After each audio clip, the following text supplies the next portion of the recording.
తప్పు లేకుండా data entry అంటూ ఎలాంటి పొరపాట్లకు తావివ్వద్దు. డోర్ లాక్ వలసదారుల వివరాలు సేకరించండి, అవసరమైతే ఫోన్లో మాట్లాడండి. చివరి దశకు సమగ్ర కుటుంబ సర్వే, హాస్టల్లో ఫుడ్ పాయిజన్లపై ఫోకస్ పెట్టాలి. కలెక్టర్ల వీడియో కాన్ఫరెన్స్లో డిప్యూటీ సీఎం బట్టి అంటూ సర్వే బాధ్యత ప్రజలదే, మన నెత్తి మీద పెట్టిండి. ఇక మీరే చూసుకోరు, మాకు సంబంధం లేదన్నట్టు. ఎన్యుమరేటర్స్ రాకపోతే పిలిపించుకోవాలి, మనం పిలిపించుకొని రాపించుకోవాలట. డేటా సంక్షేమ పథకాలు అభివృద్ధికి చొరవ అంటూ మంత్రి పొన్నం. ఆ డేటా అట మనకు సంక్షేమ పథకాలు అందిస్తారట, అభివృద్ధి చేస్తారట మనల్ని. సో ఖచ్చితంగా డేటా ఇవ్వాలన్నట. అంటే గొర్రెలు, బర్రెలు, పందులు, బాతులు రాసుకురు కదా, ఒకవేళ అవి లేని వాళ్ళకి అవి ఇస్తారట. అయితే ఇక్కడ చూడండి, నేను మొన్న చూపిద్దాం అనుకున్నా ఒక ముచ్చట. ఎట్లుంటుందంటే రేవంత్ రెడ్డి ఏం మాట్లాడతాడంటే, ఆయన అప్పుడు ప్రతిపక్షంలో ఉన్నప్పుడు అనే మాటలకు ఇప్పుడు పాలకపక్షంకి వచ్చినాక ముఖ్యమంత్రిగా అనే మాటలకి పొంతన ఉండలేదు. అయితే గజనీ సినిమా చూసినప్పుడు నేను చాలా అంటే మస్తు, ఒకసారి కదా 2 సార్లు చూసినాము. ఆ గజనీ సినిమా చూసినప్పుడు ఆలోచించేటోళ్ళం మనం, అరే ఇది నిజంగా షార్ట్ టర్మ్ మెమరీ లాస్ అనేది ఉంటుందా? అయినా డైరెక్టర్ కావాలని అట్లా క్రియేట్ చేసిండేమో. ఆ గజనీ సినిమా హిట్ అవ్వడానికి అట్లాంటి స్టోరీ క్రియేట్ చేసి షార్ట్ టర్మ్ మెమరీ లాస్ అని ఒక రోగం పెట్టిరేమో అనుకున్నాం. అది నిజంగానే ఉన్నది, వాస్తవంగా ఉన్నది. అది రేవంత్ రెడ్డి, నేను ఇది చూసినాక అనుకున్నా, అరే అది ఇన్ని రోజులు లేదనుకుంది. అది ఎక్కడిది షార్ట్ టర్మ్ మెమరీ లాస్ అయితే మొత్తానికే మెమరీ పోతుంది. కానీ మళ్ళీ ఇప్పటిదిప్పుడే ఇట్లా మాట్లాడింది అట్లా మర్చిపోతారు. చూడు, ఆయన కొన్ని నెలల కింద చెప్పినటువంటి మాటలు ఎట్లుంటాయి చూడండి. ఒక ఆణిముత్యం ఉంది నా దగ్గర. ఆణిముత్యాలు ఎట్లుంటాయంటే అప్పుడోటి వస్తుంది. ఇంట్లో ఇప్పుడు ఒక కొత్త ఆణిముత్యం దొరికింది నాకు. అదేంటిదంటే, ఆనాడు కేసీఆర్ని అన్నాడబ్బా. ఆయన ఏమన్నాడంటే, గొల్లోనికి గొర్రెలు ఇస్తావా, యాదవులకి బర్రెలు ఇస్తావా, లేకపోతే గౌన్లోళ్ళకు ఇదులే గీసుకోమంటావా, తాళ్ళే గీసుకోమంటావా, గంగాపుత్రులని చేపలే పట్టుకోమని బతుకోమంటావా, ముదిరాజులకు గదేనా అని చెప్పినోడు ఇవాళ ఆయన ఏమన్నాడు వినుండ్రి, మీకు తెలవాలి. చూసిన వాళ్ళు ఉంటే చూసిండొచ్చు, చూడని వాళ్ళు ఉంటే ఒకసారి చూడండి. ఈ ఆణిముత్యం మీకు తెలవాలి. ఇది రేవంత్ రెడ్డికి అప్పుడప్పుడు ఇట్లాంటి యాద్ చేయాలి. లేకపోతే ఏమవుతుందంటే, నేను చేసేదే కరెక్ట్ ఏమో అనుకుంటారు. పిచ్చోడు ఏమనుకుంటాడు, నేను చేసేదే రైట్ ఏమో అనుకుంటాడు. వాడిని 4 చంపితే చక్కగా అవుతాడు. అట్లనే ఇక్కడ కూడా ఆయన ఏమన్నాడో ఆయన మాటలు ఆయనకు గుర్తు చేస్తుంటే రోజు ఒకటి యాద్ చేస్తే కొంచెం సెట్ అవుతారేమో అని ఆలోచన. ఇగో అన్నాడు, ఏమన్నాడు వినండి. నిన్న మొన్న నేను చూసినావు, యాదవులకు గొర్రెలు ఇస్తాం, గౌడులు ఈదులు తీసుకోవాలి, మాదిగలు చెప్పులు కుట్టుకోవాలి, మా ముదిరాజు సోదరులు చేపలు పట్టుకోవాలి, మా ఎరకలోళ్ళు పందులు పెంచుకోవాలని ముఖ్యమంత్రి అంటున్నాడు. నేను అడగదలుచుకుని వేరేది నుంచి అడగదలుచుకున్నా. అప్పుడు మీకు యాదుకుందా ప్రతి మాట నేను అడగదలుచుకున్నా అన్నప్పుడు ఎంత అడుగుతాడో, ఎంత అడిగేస్తాడో, ఏం చేస్తాడో, బాబా ఎంత ప్రేమ ఉన్నదో ఈ రాష్ట్ర ప్రజల మీద అనుకున్నాం. అడగదలుచుకున్నా. మరి అప్పుడు అన్నావు కదా ఇట్లా, ఇది మాట నువ్వే కదా అన్నది. నేను గజనీ సినిమా చూసినప్పుడు నమ్మలే. పిచ్చోళ్ళు ఎవడో అదేదో, అసలు అది ఉన్నదో లేదో అట్లాంటి రోగం షార్ట్ టర్మ్ మెమరీ లాస్ ఉంటుందా అనుకున్నా. కానీ ఇగో ఈ షార్ట్ టర్మ్ మెమరీ లాస్ని ఇక్కడే చూస్తున్నా.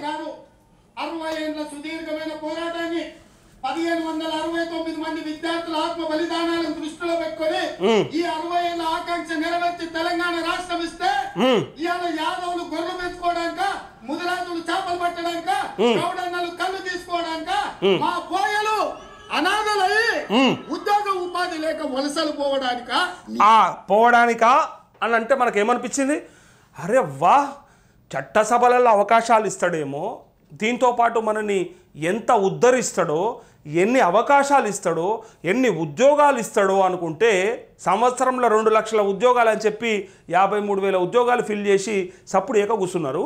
ఈయనే అప్పుడు చెప్పినటువంటి ఈ నీతి సూక్తులు, ఈ సూక్తులు అప్పుడు వేమన శతకాలను ఉంటాయి కదా, ఆ వేమన శతకాలను గుర్తుపెట్టుకున్నట్టు ఇవి కూడా గుర్తుపెట్టుకోవాల్సి వస్తుందేమో. ఇగో చూడండి, ఇప్పుడు ఏమన్నాడు, ఉద్యోగ ఉపాధి అవకాశాలు ప్రతి వాళ్లకు ఉద్యోగ అవకాశాలు రాకపోవచ్చు, కానీ కుల వృత్తులను, చేతి వృత్తులను బలోపేతం చేసి వాళ్ళకి అవకాశాలు కల్పిస్తే ఆ కుటుంబాలు ఆర్థికంగా నిలబడతాయి. ఆ కుటుంబాలు ఆర్థికంగా నిలబడితే వాళ్ళ పిల్లలను చదివించుకోవడానికి అవకాశం ఉంటుంది. కొంచెమన్నా సిగ్గుండాలనే తెలంగాణ సమాజం ఏమనుకుంటుందని ఏమన్నాడు, కొంచెమన్నా సిగ్గుండాలనే తెలంగాణ సమాజం ఏమనుకుంటుందని అన్నది వాళ్ళు ఆయనే కదా. ఈయనే మరి ఆనాడు అదే కేసీఆర్ చేసినటువంటి పనిని పూర్తిగా తప్పుపట్టి, ఎరకలోళ్ళని పందులే పెంచుకోమంటావా, ముదిరాజు సోదరులని చేపలనే పెంచుకోమంటావా, చేపలనే పట్టుకొని బతుకుమంటావా? యాదవులని గొర్రెలు బర్లేనా, గౌన్లలోనే ఖాళీ తాళ్ళు ఈదులేనా అని అడిగిన నువ్వు మరి ఇవాళ చేతి వృత్తులు అట్లే కుల వృత్తులని ఈరోజు ఎందుకు చెప్పు బుద్ధి అవుతుందో? మరి ఆనాడు అది రైట్ అయితే ఇవాళ అది రాంగ్ ఎందుకు అయింది? ఒకవేళ అది రాంగ్ అయితే ఇవాళ నువ్వెట్లా రైట్ అంటున్నావు అనేది నా ప్రశ్న, సూటి ప్రశ్న. అది నీకు రాకూడదు కదా. ఇది హైడ్రా గురించి గదే మాట్లాడిండు. నువ్వు ఏదైనా తీసుకో, ఏ సబ్జెక్ట్ అని తీసుకో, రుణమాఫీ గురించి గదే మాట్లాడిండు. ఆనాడు కేసీఆర్ అన్నదాన్ని తప్పుబట్టి, బీఆర్ఎస్ని పూర్తిగా తప్పుబట్టి ఈరోజు తను చేస్తున్నటువంటి పనులని ఏమంటారో అని అర్థం చేసుకోవాలి. ఒకసారి తనకన్నా ఎవడన్నా చూపిస్తుండా లేదా? అసలు పాత వీడియోలు చూస్తాడా లేదా?